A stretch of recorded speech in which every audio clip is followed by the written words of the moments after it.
Assalamualaikum warahmatullahi wabarakatuh. Kami di sini dari kelompok 5 akan mempresentasikan bab mengenai manajemen portofolio. Yang pertama, pengertian portofolio dan investasi.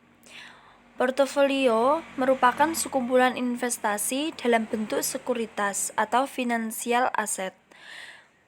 Investasi sekuritas merupakan selembar kertas yang menunjukkan hal pemodal yang memiliki kertas tersebut untuk memperoleh bagian dari kekayaan organisasi yang menerbitkan sekuritas tersebut dan berbagai kondisi yang memungkinkan pemodal tersebut menjalankan haknya. Teori portofolio menunjukkan bahwa apabila pemodal melakukan diversifikasi dengan baik, maka akan ada bagian resiko yang dapat dihilangkan dengan diversifikasi. Ada dua investor dengan dua cara untuk mencapai portofolio yang efisien. Yang pertama, bersedia menerima resiko minimum untuk mendapatkan penghasilan tertentu. Dan yang kedua, bersedia menerima resiko tertentu, akan mendapatkan penghasilan maksimum. Adapun langkah-langkah kegiatan portofolio yaitu meminimalisir resiko menurut Johan Disconson. Yang pertama, placement analysis, yaitu dalam langkah ini, investor melakukan pengumpulan data, baik kuantitatif maupun kualitatif, guna berbagai alat investasi yang akan dijadikan portofolio. Dan yang kedua, portofolio construction, yaitu pada langkah ini, investor mulai melakukan berbagai alat investasi yang dapat memenuhi tujuan investasinya. Dan yang ketiga, portfolio selection, yaitu pada langkah ini investor mulai melakukan kombinasi antara alat investasi yang sudah dipilih dengan tujuan mendapatkan portofolio yang efisien. Meminimalisir resiko menurut Robert Ang. Yang pertama, analisa yang cermat,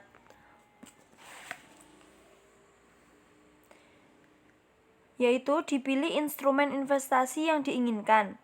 Dan yang kedua, melakukan pembobotan masing-masing instrumen investasi terhadap nilai portofolio secara keseluruhan. Yang ketiga, melakukan horizon investasi. Dan yang keempat, masing-masing instrumen investasi ditentukan expense return-nya sesuai dengan horizon investasi. Yang kelima, melakukan perhitungan expense return, rata-rata serta standar deviasi dari portofolio sesuai dengan horizon investasi. Ada dua resiko investasi, yaitu yang pertama, resiko tidak sistematik atau unisystematic risk, merupakan resiko yang dapat dikurangi atau dihindari dan terkait dengan suatu saham tertentu apabila melakukan bisnis saham atau surat lembaga lainnya. Yang kedua, resiko sistematik atau systematic risk, merupakan resiko yang dapat dihindari apabila melakukan bisnis saham atau surat berharga lainnya. Penjumlahan dari kedua resiko tersebut, resiko sistematis dan resiko tidak sistematis, disebut sebagai resiko total.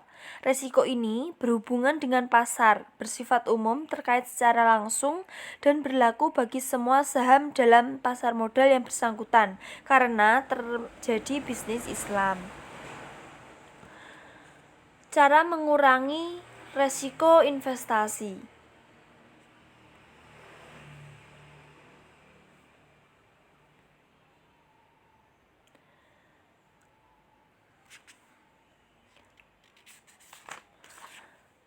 Analisis tingkat kolerasi antara instrumen investasi dalam suatu portofolio.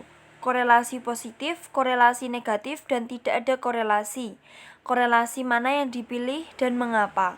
Korelasi positif merupakan suatu usulan investasi yang dirasa memberikan resiko yang lebih besar harus memberikan keuntungan yang lebih besar pula agar investor mau mengambilnya.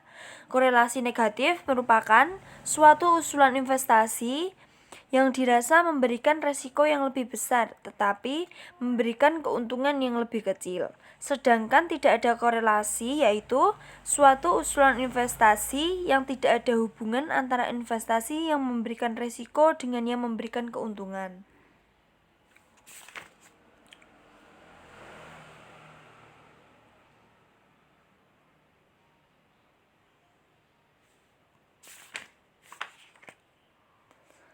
Jenis sekuritas perdagangan. Yang pertama, obligasi. Sekuritas yang diperdagangkan dalam pasar finansial antara lain obligasi, yaitu suatu tanda hutang jangka panjang yang diterbitkan oleh perusahaan atau emiten ataupun pemerintah.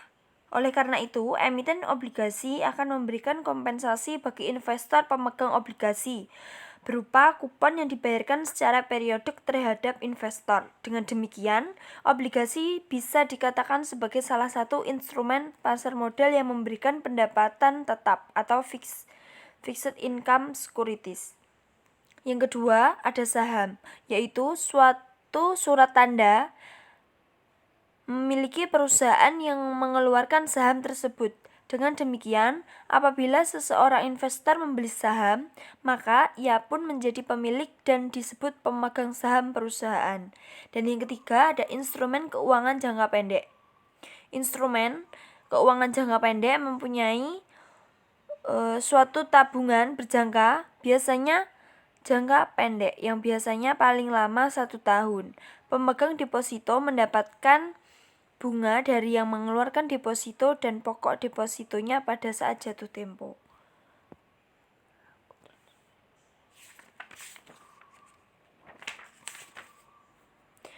Adapun pelaku transaksi di pasar modal, yaitu yang pertama pemodal.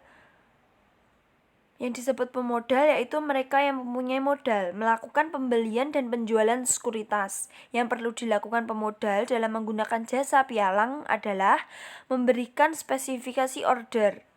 Yang kedua, ada pialang atau broker. Pialang atau broker bertindak sebagai agen untuk seorang pemodal dan memperoleh imbalan dalam bentuk komisi. Yang ketiga, ada pedagang efek atau dealer. Mereka ini di samping melakukan jual beli sekuritas atas permintaan pemodal, juga melakukan perdagangan sekuritas untuk dirinya sendiri. Dan yang keempat, ada sekuritas company, perusahaan yang didirikan untuk melakukan kegiatan bisnis dalam perdagangan sekuritas.